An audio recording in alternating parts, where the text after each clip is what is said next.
función de tercer orden, por eso tiene 3 retardos capacitivos. Tenía también un tiempo muerto, que en la función de transferencia lo vemos en esa función exponencial. Tenían que graficar la respuesta a un escalón unitario, sin tiempo muerto y con tiempo muerto. Esta curva azul es sin tiempo muerto, la característica de un sistema de tercer orden es un sistema que llamamos con una respuesta tipo S o tipo sigmoidal, en forma de S. ¿Por qué? Porque cada retardo capacitivo le aporta, si yo lo mirara como 3 retardos capacitivos, tau 1, tau 2 y tau 3, cuando acá provoca un cambio de escalón, la respuesta de este es la capacitiva que siempre hemos visto, ¿sí?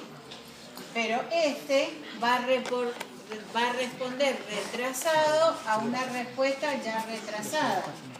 Entonces va a tener una forma de S más cortito y acá una forma de S más larga.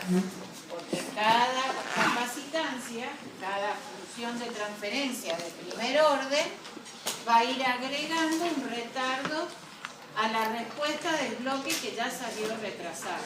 ¿Se entiende? Entonces, la característica de un sistema de tercer orden es esta curva azul. El tiempo muerto, ¿cómo sabemos cuánto vale? Porque la función de transferencia es E a la menos el tiempo muerto por S. Entonces sabemos que el tiempo muerto son 2 unidades de tiempo. Cuando aplicábamos la aproximación de Padé, esa aproximación generaba un transitorio que no era la figura típica del tiempo muerto, que era así, sino que esto lo hace un poco así. Pero si se fijan, acá hay 2 unidades de tiempo que retrasan lo que hubiera hecho la función sin tiempo muerto.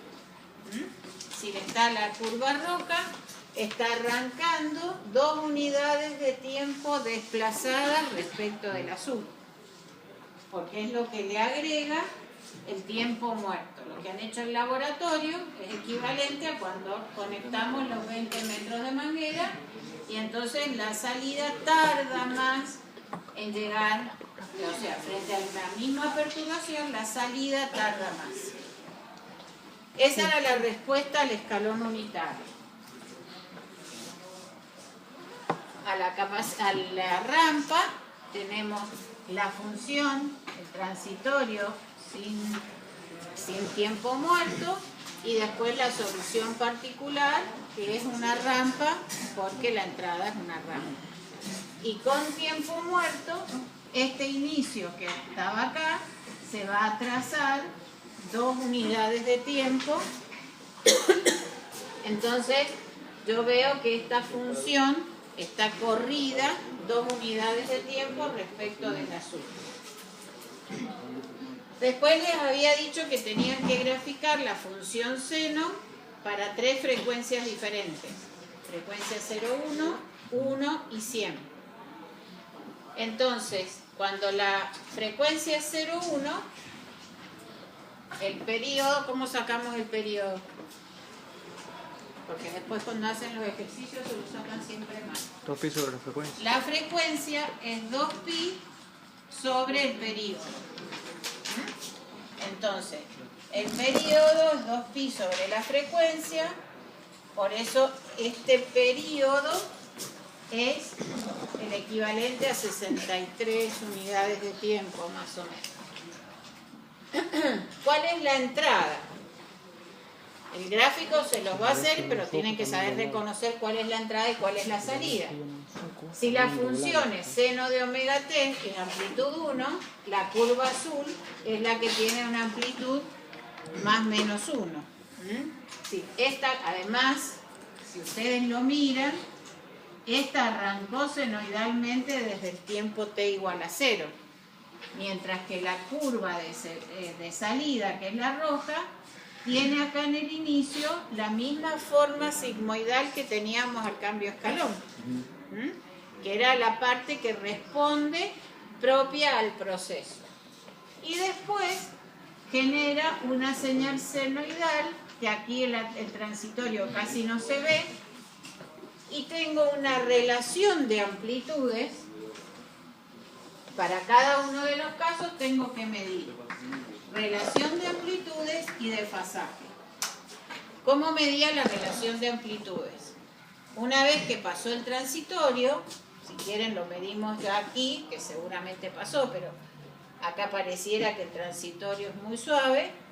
La amplitud de esta es 4,5 más o menos, sobre la amplitud de la entrada, que es 1.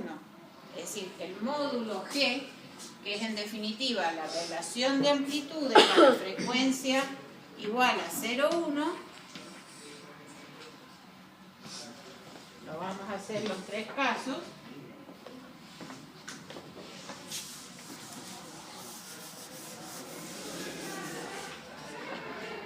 Va a ser aproximadamente 4,5 sobre 1, que es la amplitud de la salida dividida la amplitud de la entrada.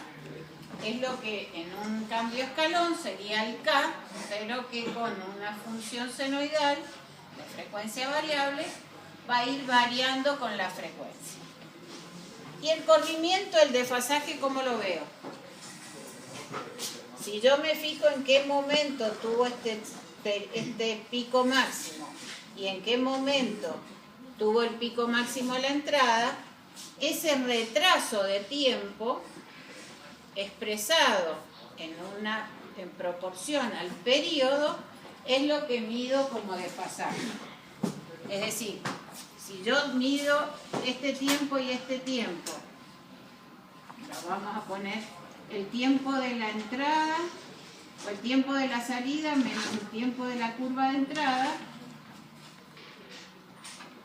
¿Y qué puedo decir? Que el periodo de último corresponde a 360 grados, que sería la frecuencia, o sea, el desfasaje que generaría la onda senoidal.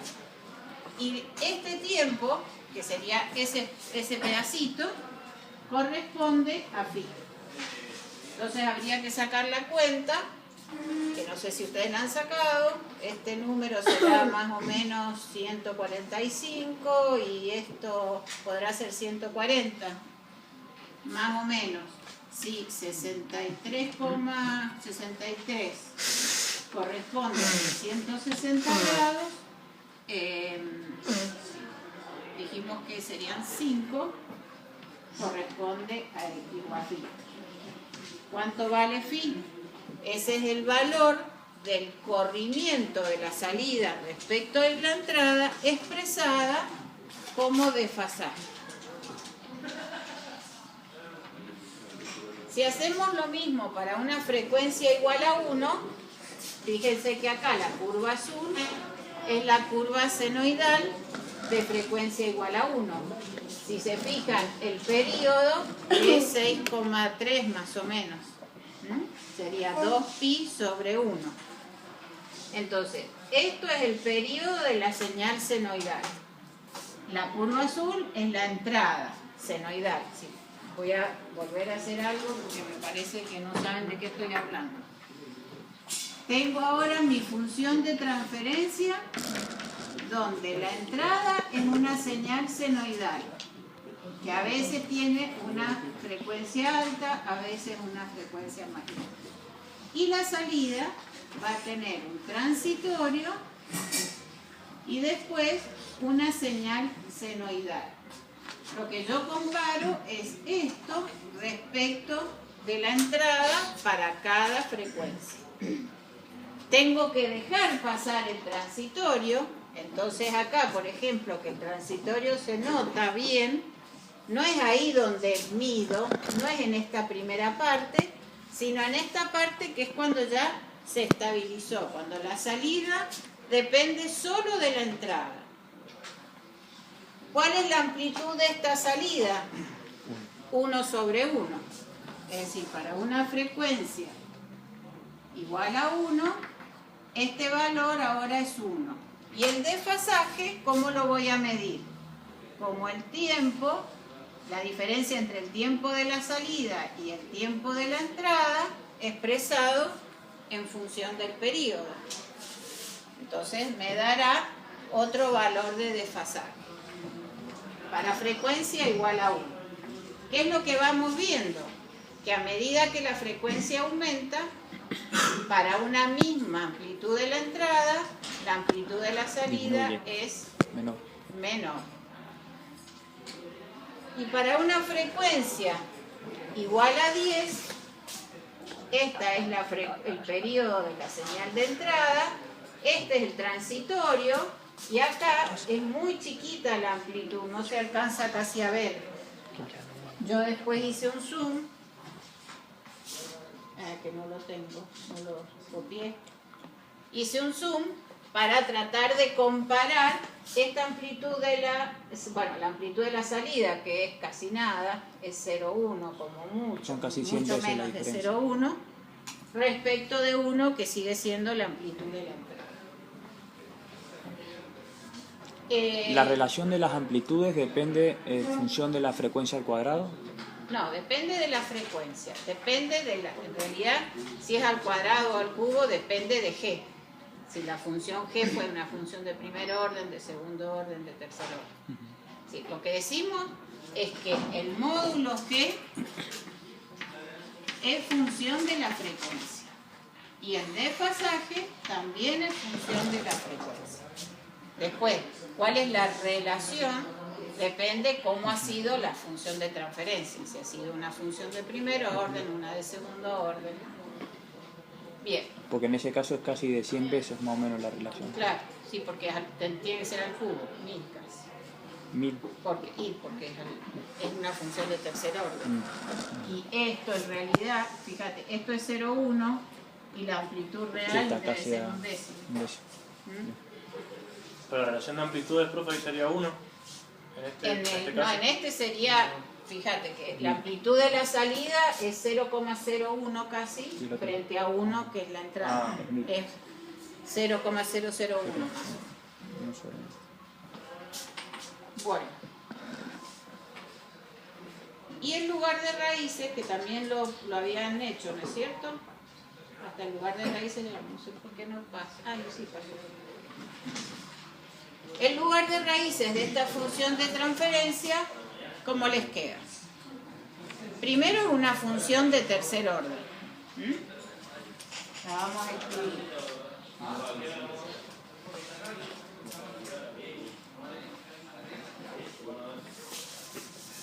Es una función de tercer, creo que era 5 sobre, ¿alguien lo tiene? Creo que era 3s más 1. S más 1 más, por 0,5 S más 1.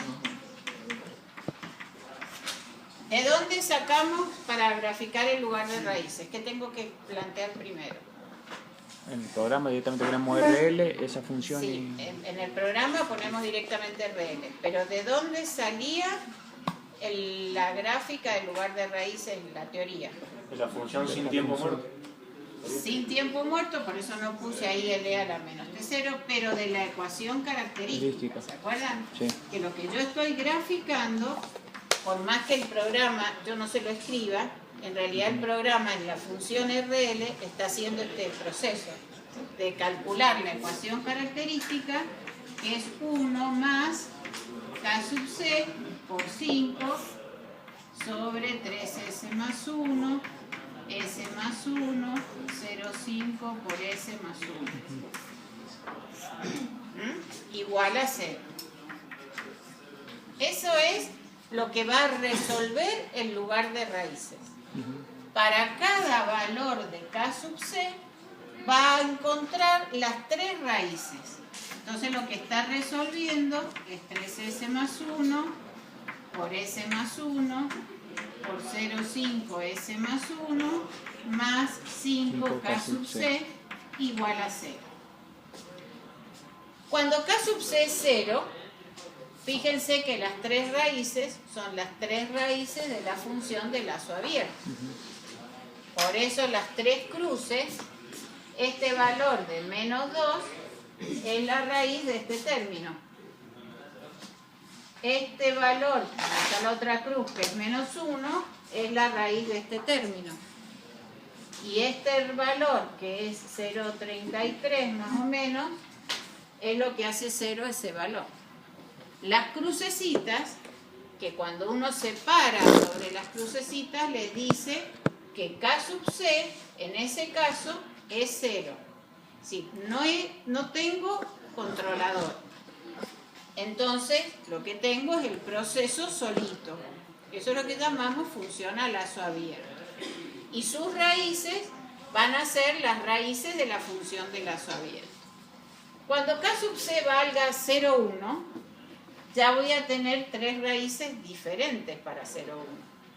Sí, serán esta y esta, por ejemplo. Para K sub C 10 habrá otras 3 distintas. Esta y esta, por ejemplo. Para K sub C 15 habrá otra por acá y a lo mejor 2 repetidas. Para K sub C 20, una por acá, otra por acá y otra por acá. A medida que K sub C va aumentando, las 3 raíces van tomando valores diferentes. La característica de todo sistema de tercer orden es que siempre tiene una rama que, acá no marca el programa la flecha, pero siempre se le hace una flecha que indica el crecimiento de K sub C. Es decir, hacia dónde van los lugares de raíces cuando yo voy aumentando K sub C. Entonces, el lugar de raíces de tercer orden siempre tiene una rama que tiende al infinito sobre el eje real negativo, 2 ramas que van a crecer hasta un punto en común, que es donde tengo las primeras raíces repetidas, y después esas otras 2 raíces empiezan a ser complejas conjugadas. ¿Cómo se puede terminar ese punto? Hay en el libro hay 10 reglas. Ese punto se llama punto de ruptura y tiene una forma de calcular. Yo las 10 reglas no se las hago estudiar porque para eso tenemos el software. Antes, cuando no había facilidad de trabajar con software, había unas reglas que, por ejemplo, una que establecía las 3 asíntotas. Y la característica es que en este caso todas las asíntotas tienen 120 grados entre sí. ¿Por qué? Porque el ángulo es 360 dividido n, dividido el orden. Como acá es tercer orden, hay 3. Entonces, por eso, esto siempre genera una así, 2 así y 2 así. Pero eso yo no se los hago estudiar, si quieren lo leen. Lo único bueno de leerlas es que más o menos empiezan a imaginarse los lugares de raíces. Si no, con que hagan un par de ejercicios, uno con primer orden, otro con segundo orden y otro con tercer orden, se dan cuenta también. Pero bueno, una forma es usar esas 10 reglas que te dan esos parámetros. ¿Eso está en el libro? Sí, en Smith y Corripio están, en casi toda la bibliografía de control está. Yo esas reglas no, antes las daba, ahora usamos el programa y nada más. ¿Qué característica tiene el punto donde en lugar de raíces cruza el eje imaginario? No tiene parte real. Tiene parte real 0. Es decir, en ese punto donde esta curva corta el eje imaginario, la raíz es 0 más j omega y 0 menos j omega. O sea, tengo 2 raíces complejas conjugadas, ahí, una ahí y otra acá abajo. Como tienen parte real 0, eso me implica que la respuesta es una oscilación permanente, una función senoidal de amplitud constante, cuyo periodo es casualmente el periodo último. Y este valor es esa ordenada, es la frecuencia última. Es decir, es la frecuencia a la que oscila cuando está en condición de oscilación permanente. Y eso se va a cumplir acá para un valor de K sub C que es el último, que es cuando me genera 2 raíces 0 más menos j omega. ¿Sí? Entonces, ¿por qué hay que conocer este valor? Porque es el que me dice hasta dónde puedo aumentar K sub C antes de volverme inestable. ¿Por qué? Porque cualquier raíz menor que esta condición genera en este semiplano respuestas así. Y en este semiplano, respuestas así. El límite, que es el eje imaginario, es la condición de oscilación permanente. Es la condición en la cual todavía no se volvió inestable y ya dejó de ser amortiguado. ¿Se acuerdan que hoy en clase alguno me preguntó cómo podíamos encontrar esa condición? Bueno, cuando nosotros usamos la tabla de Ziegler-Nichols, como lo que queremos es estar acá, usamos ese valor de K sub C último dividido 2, porque queremos uno más chiquito. ¿Cuánto más chico? La mitad. Entonces, si yo conozco ese valor óptimo, el último es el doble. ¿Me siguen?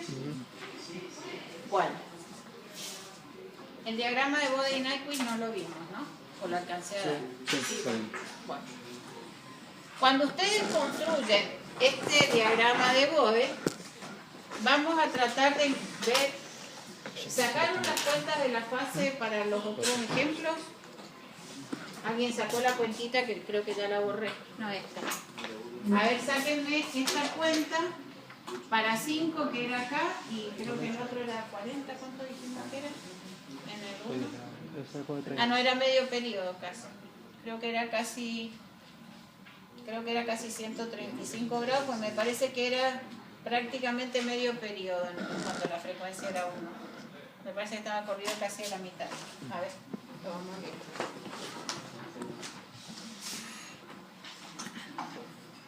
Acá, fíjense, bueno, está, no tanto.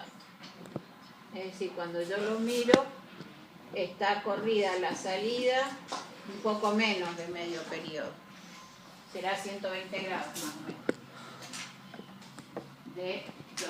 Como es 200, es de tercer orden, tiene que ser 275, más o menos 120 debe ser.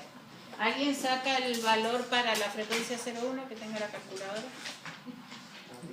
S5, hacer esa regla de 3. 5 por 360 dividido 63. 28,57. Vamos a poner 30. 28,5, 30. Y si acá, bueno, midiéramos, es más o menos 36.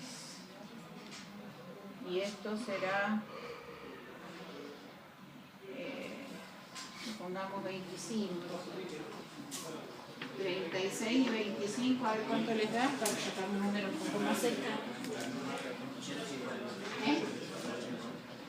¿150? ¿250? Entonces acá ya no hay mal, a ver. Esto es 10, 20, sí, más o menos esto es 25, pero esto es... Ah, no, estoy mal, de contra mal. Estos son 10, es 2,5. Es 2,5, entonces son 12, no, son... ¿Cuánto es? ¿25? No, no puede ser. Esperen, que estoy sacando algo mal acá. Ah, es que esto no es 36. Esto es casi 60. Esto es 60. De acá a acá. A ver, midamos de acá a acá. Esto es 30, 31, 32, 33, 34, 35 y un poco más. 1, 2, 3, 4, 5, casi 6 y un poco más. Ah, esto es 6. 6 y 2,5. ¿Cuánto es? 105. 105. Bueno, y así borro el ojo. Quiero que vean en la construcción de Bode dónde están esos puntos.